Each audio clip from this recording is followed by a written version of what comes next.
அதாவது சுறுசுறுப்பாக தூங்கணும், சோம்பேறித்தனமாக தூங்கக்கூடாது. அதாவது தூங்குறதுல என்னப்பா சோம்பேறித்தனம் அப்படின்னா, தூக்கத்திற்கிடையில் நீங்கள் 2 முறை தண்ணீர் குடிப்பதற்காக எழுந்திருக்க வேண்டும். இது கடமை. அதுபோல் 2 முறை சிறுநீர் கழிப்பதற்காக எழுந்திருக்க வேண்டும். இதுவும் கடமை. இதுதான் சுறுசுறுப்பான தூக்கம், சோம்பேறித்தனம் இல்லாத தூக்கம். என்ன பண்ணுறாங்க, மூத்திரத்தை அடக்கிக்கிட்டு தூங்குறது. அவங்களால அதிகாலையில் எழுந்திருக்க முடியாது. ஏன்னா எழுந்திருக்க வேண்டிய இது அதிகாலையில் இல்லை, நைட்டே 2 வாட்டி எழுந்திருக்கணும். நீங்கள் ஒரு 9 மணிக்கு படுத்துங்குறீங்க, 10 மணிக்கு படுத்துங்குறீங்கன்னா ஒரு 12 மணிக்கு ஒரு வாட்டி சிறுநீர் கழிப்பதற்காக எழுந்திருக்க வேண்டும். அப்படி எழுந்திருக்கும்போது தண்ணீரும் குடிக்க வேண்டும். சிறுநீர் கழித்து விட்டு தண்ணீர் குடிக்க வேண்டும். திரும்ப படுக்கணும். திரும்ப ஒரு 2 மணிக்கு 3 மணிக்கு திரும்பவும் நீங்கள் சிறுநீர் கழிப்பதற்காக எழுந்திருக்க வேண்டும். கழித்து விட்டு திரும்பவும் தண்ணீர் குடிக்க வேண்டும். அப்போ 2 முறை சிறுநீர் கழிக்கிறீர்கள், 2 முறை தண்ணீர் குடிக்கிறீர்கள். இது ஒரு தூக்கத்திற்கிடையே நடக்க வேண்டிய ஒரு நடைமுறை. சும்மா 9 மணிக்கு படுத்துட்டு மறுநாள் காலையில் தான் 6 மணிக்கு தான் நீங்கள் எழுந்திருக்கீங்க, இடையில எழுந்திருக்கிறதே இல்லை, தண்ணி குடிக்கிறதும் கிடையாது, சிறுநீர் கழிப்பதும் கிடையாதுன்னா சோம்பேறித்தனமான தூக்கம் அது. அப்போ நம்ம கடமைன்னு ஒன்று இருக்குது. தூக்கத்திற்கிடையில் சிறுநீர் கழிப்பதற்காக 2 முறை எழுந்திருக்க வேண்டும், 2 முறை தண்ணீர் குடிக்க வேண்டும்.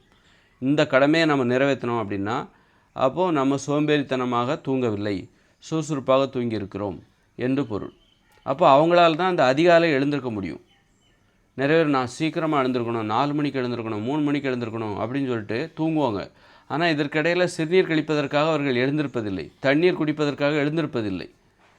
எழுந்திருக்கிறதுனா அது அதிகாலையில் தான் நினச்சிக்கிட்டாங்க. அவங்களால அதிகாலையில் எழுந்திருக்க முடியாது. ஏன்னா தண்ணீர் குடிப்பதற்காக எழுந்திருக்கவில்லை, சிறுநீர் கழிப்பதற்காக எழுந்திருக்கவில்லை. சிறுநீரை அடக்கி கொண்டு கட்டுப்படுத்தி கொண்டு எழுந்திருப்பதற்கு சோம்பேறித்தனப்பட்டு கொண்டு சிறுநீரை அடக்கி கொண்டு தூங்கி கொண்டு இருக்கிற நீ அதிகாலையில் மட்டும் எப்படி எழுந்து விடுவாய்? எழுந்திருப்பது அதிகாலையில் தான். நமக்கு இடையில எழுந்திருக்க வேண்டிய அவசியம் இல்லைன்னு நினைக்கிறாங்க. இடையில எழுந்திருக்க வேண்டிய அவசியம் இருக்குது. உனக்கு மூத்திரம் வந்துருச்சு, ஆனால் அடக்கிக்கிட்டே தூங்கிட்டு இருக்கிற. ஆனால் காலையில் மட்டும் எழுந்திருக்கணும்னு நினைக்கிறேன். இந்த மாதிரி எழுந்திருக்கவே கூடாதுங்கிற பிடிவாதத்தோட நீ தூங்குறதுனால தான் அதிகாலையில் உன்னால் எழுந்திருக்க முடியல. மூத்திரம் வந்துருச்சு, ஒன்றுக்கு இருக்கணும், ஆனால் அடக்கிக்கிட்டே தூங்குற. அப்போ எழுந்திருக்கவே கூடாதுங்கிற நினப்போடு தான் நீ தூங்குற. அதனால தான் உன்னால் அதிகாலையில் நீ திட்டமிட்டார் போன்று 4 மணிக்கு 5 மணிக்கு உன்னால் எழுந்திருக்க முடியல. அப்போ 4 மணிக்கு 5 மணிக்கு நீ எழுந்திருக்கணும்னா இரவு சிறுநீர் கழிப்பதற்காகவும் தண்ணீர் குடிப்பதற்காகவும் நீ எழுந்திருந்திருக்க வேண்டும் 2 முறை. அப்படி எழுந்திருந்தால் எழுந்து நீ பயிற்சி எடுத்து விட்டாய், உனக்கு கடமையை செய்து விட்டாய். ஏற்கனவே 2 வாட்டி எழுந்துட்டப்பா. அப்படி இருக்கும்போது உன்னால் 3ஆவது வாட்டி நீ எழுந்திருக்கக்கூடாதுங்கிற எண்ணம் உன் மனசில் இல்லை. எழுந்திருக்கக்கூடாதுங்கிற எண்ணம் உன் மனசில் இருக்க போய் தான் நீ மூத்திரத்தை அடக்கிக்கிட்டு தண்ணீர் தாகம் எடுத்தாலும் நீ எழுந்திருக்காமல் பிடிவாதமாக படுத்து சோம்பேறியாய் படுத்து தூங்கி கொண்டு இருக்கிறாய். அப்படிப்பட்ட நீ 5 மணிக்கு மட்டும் எப்படி எழுந்திருக்கக்கூடாதுங்கிற எண்ணம் உன் மனசில் இருக்குதில்ல. அதனால தானே நைட்டு 2 வாட்டி எழுந்திருக்கலை, தண்ணி குடிக்கலை, சிறுநீர் கழிக்கலை.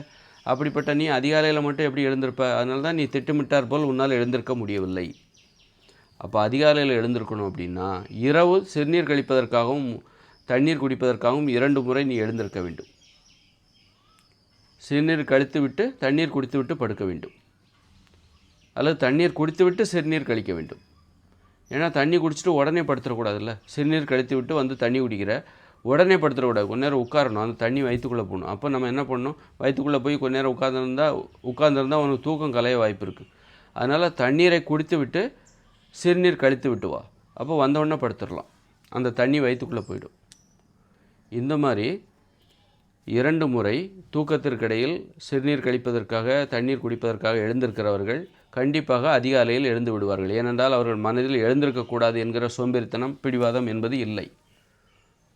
இதுதான் அதிகாலையில் எழுந்திருப்பதற்கான ரகசியம். சோம்பேறித்தனமான தூக்கம் என்றால் என்ன, சுறுசுறுப்பான தூக்கம் என்ன, தூக்கத்திற்கிடையில் நமது கடமை என்ன என்பதையும் நாம் இதில் தெரிந்து கொள்ள வேண்டும். சிலருக்கு தலைவலி வரும் அதிகாலையில். காரணம் இந்த மூத்திரத்தை அடக்கிறதுனால தான் தலைவலி வருவதுக்கு காரணம்.